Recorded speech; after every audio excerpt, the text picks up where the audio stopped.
Dead Rails is a pretty new Roblox game that came out on January 1st of 2025.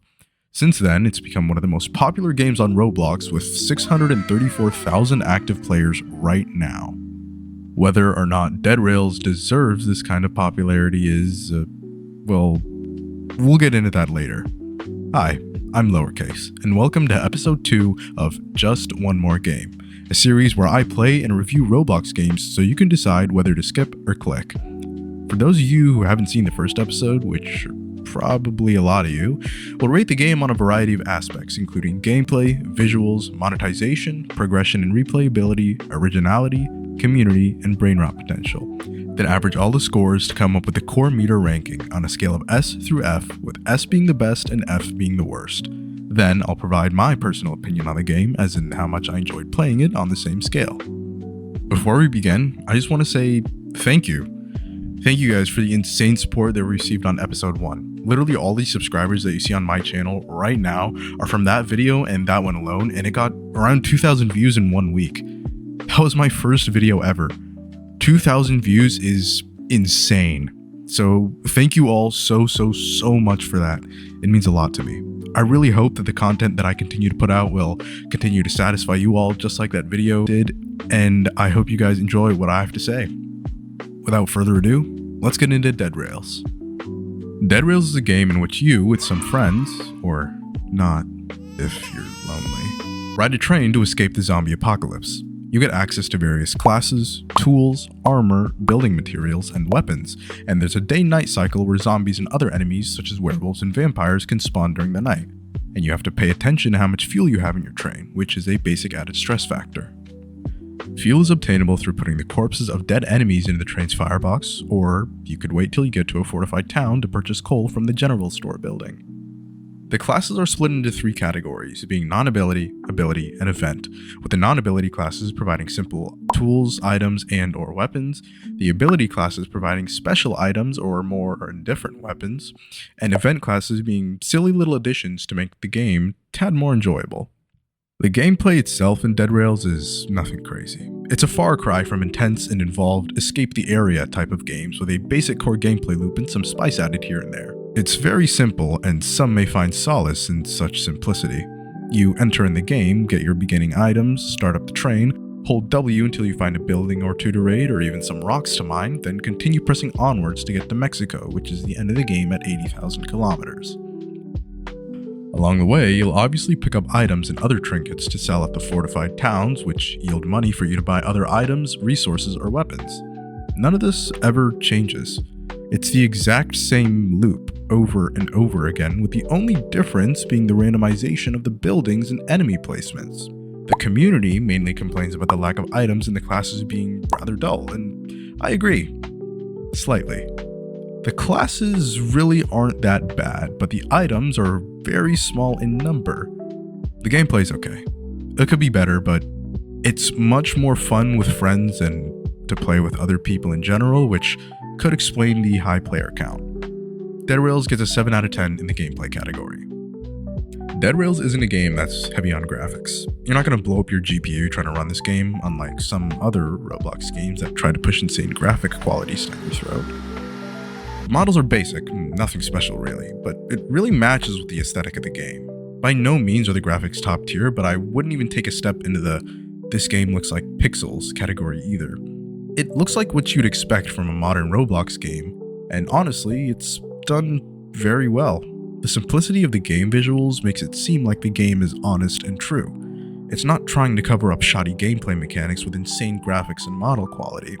It's just a simple game with simple stuff. That's it. Dead Rails gets a 9 out of 10 on the visual scale. For a game as popular as Dead Rails, there's surprisingly not much to talk about in terms of monetization.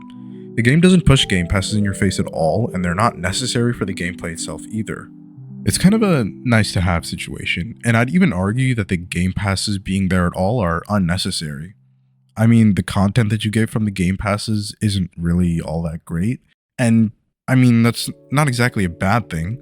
Of course, I want the devs to make money off their hard work, but I don't really see a point in having them there.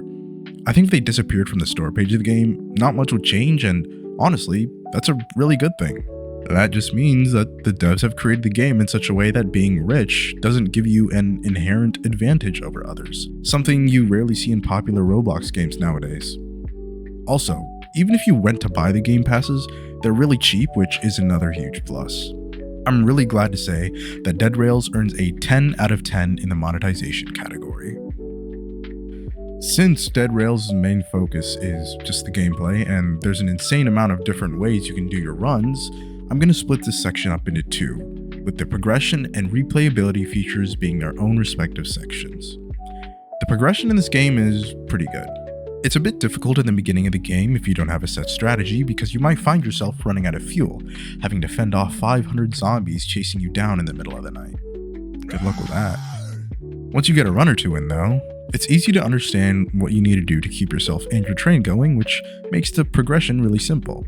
But there's added layers of complexity to it. Of course, you can casually play through the game and obtain weapons and stuff by normal means, but you can take another route and attempt to get yourself completely stacked, buffing out your train and character. However, all of this is pretty doable before you even reach around the late game. If you manage to get good RNG, you can even get this done before the halfway point of the game, and if you try hard enough, you can still do so, even without good RNG. However, playing the game past that point is a bit boring, as you're already stacked with items, armor, and weapons, and you don't exactly have to worry about an 8-foot-tall dog man smashing your skull in with his fist, because you can simply hold down the shoot button on your train-mounted turret, and he gets deleted from the game. Dead Rails earns an 8 out of 10 on the progression aspect. It's simple and fun, but I just wish it was a little bit harder. Now, replayability is where the glaring issues with Dead Rails start to appear. As I mentioned earlier, the core gameplay loop is very basic, and it gets boring almost immediately. You can figure out how to optimize your playthrough experience in literally 1 or 2 runs, and after that, there's not much of a challenge to be had. You're just doing the same thing over and over and over and over and over, and you get the idea. It's boring after a few playthroughs because it's so simple, but some people might find that simplicity to be enjoyable, which could explain its insanely high player count. Because it falls off so easily and it's kind of a mindless game to play, I have to rate Dead Rails a unfortunate 3 out of 10 in the replayability section. Dead Rails is by no means an extremely original game. Some of you may remember the much earlier and also very popular game, A Dusty Trip, and it's obvious that Dead Rails takes heavy inspiration from that game, along with incorporating many roguelike features. The idea, however, of escaping zombies, werewolves, vampires, and dangerous outlaws on a train hasn't exactly been done before in a game, but you can't exactly say that a zombie survival game hasn't been thought of before either. I'm not bashing the originality of the game at all, but the gameplay is heavily inspired by A Dusty Trip, with the other game mechanics being somewhat original. Because of this, I'm giving Dead Rails a 7.5 out of 10 on the originality scale. The Dead Rails community is honestly just a regular group of people. There's nothing crazy going on in-game or in the Discord server, and it's just a community that likes to crack jokes and have fun talking to each other in chat or while they play games. They aren't really toxic, which is great, and the community is pretty huge since it has such a high player count, with 658,000 members in the Discord server at the time of making this video. This yields Dead Rail a rating of 7 out of 10 in the community aspect. Is Dead Rails addictive? Short answer, yes and no. Long answer, it's extremely dependent on the type of person that you are and the type of games you enjoy.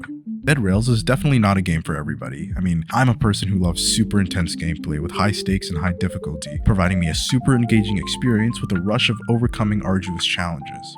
Obviously, there are others on the opposite end of the spectrum who would much rather enjoy playing simple, casual games such as this one. The issue is, I feel like even for a casual game, Dead Rails lacks the capability to really engage players and actually get them addicted.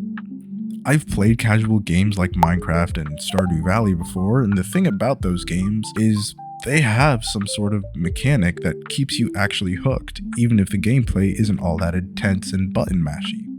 Dead Rails lacks that luster, that addictive feel to it. So in terms of brain rot potential, Dead Rails earns a 5 out of 10. Averaging all these points yields Dead Rails a 7.06 out of 10, which lands it at a B tier on the core meter ranking. That's pretty good, since that makes it a bit above average. As for my personal ranking, well, Dead Rails gets a low D tier. The game is simply not for me. It's not engaging enough and doesn't have that real brain rot flair to it that I really enjoy in games. It doesn't have to be fast paced or anything, the gameplay just needs to feel more engaging. That's it. I rated it so low because my personal rating is purely based off of enjoyability, and I feel like they need to add more items, weapons, enemies, and mechanics to make it more engaging to the point where I can have fun playing it. As I said, the game's just not for me, and frankly, I can't even begin to wonder why it has such an insanely high player count. I'd put it in the same boat as Brookhaven RP. Maybe in a trash can instead of a boat, though. Thanks for watching the video, and if you don't mind, leave a like for the YouTube algorithm, and consider subscribing so you don't miss future installments of Just One More Game.